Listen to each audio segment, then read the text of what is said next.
में मालो vitamin A fi B C D में अद्दबासी नूफ हिमी मन केसा विटामिनी कन्नेन माल irraa arganna में नूफ ibsa please itti obboleettiin keenya gaafii gaariidha tariitiin namoonni haarawaa taatanii mallattoo yeroo kana balleessuudhaanii koomentatti lakkoo tokko barreeffadha akkasuma namoota lakkoo tokko barreesse foloo taasisaa mallattoo diimtuu sana balleessuu hin dagatina galbii tuquudhaanii hoppilink share godhaa viidiyoon hedduun akka isin bira ga'u isin gargaara hoppilink share yoo gootan viidiyoon duraan dalagame isin qaqqabaa jechuudha asirratti kanan isiniifuu barbaadu viitaaminoota gaaffii kanatti gaafataman kanneen isin yeroo hedduu mana keessatti argachaa ooltanidha soorachaa jiraattanidha ata'uuti haala itti sooratasaa wallaalurraan faayidaa sila argattan dhabuu dandeessullee yoo ta'e malee wantoota mana keessan keessatti argamu qofadha jechuudha kanneen martisaa jechuudha tokkoffaan viitaamin A kuduraa keessatti argama innis maali kanneen akka kaarotii akkasuma dinnichaa akkasuma baaydijaanaa akkasuma kuusa kanneen kuduraa kanneen kana keessatti kanneen argaman viitaamin A dha jechuudha kunneen ammoo faayidaa hedduu qaba keessumaa kalee keenya akkasuma agartuu ijaa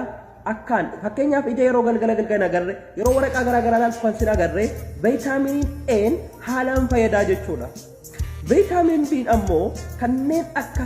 fooniidha foon beeladootaa keessumaa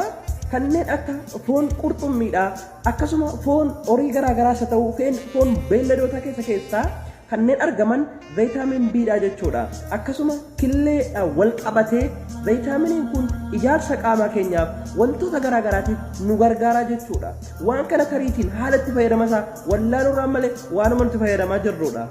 taasisuun ammoo viitaamin C akkasuma viitaamin C jechuudha kanneen akka burtukaana furannaa akkasuma zayituunii kan jennuun jechuudha kanneen kun viitaaminii C dha jechuudha kun faayidaan isaa ammoo ijaarsa qaamaa keenyatti ga'ee olaanaa qaba dhukkuba nurraa ittisuuf ga'ee olaanaa qaba akkasuma qaala dabalatee akkasuma madaa garaagaraa akka dafee qoruuf nu gargaara nyaata kana yoo sooranne haalaan gaariidha jechuudha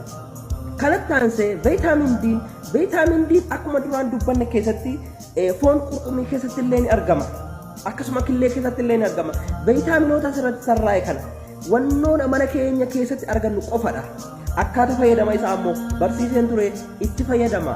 waan mana keessan keessatti haala salphaa argachuu dandeessan garuu keessumaa wanta kuduraa wal qabata kana kalee keenyaaf hedduu barbaachisaadha haalaan sooradha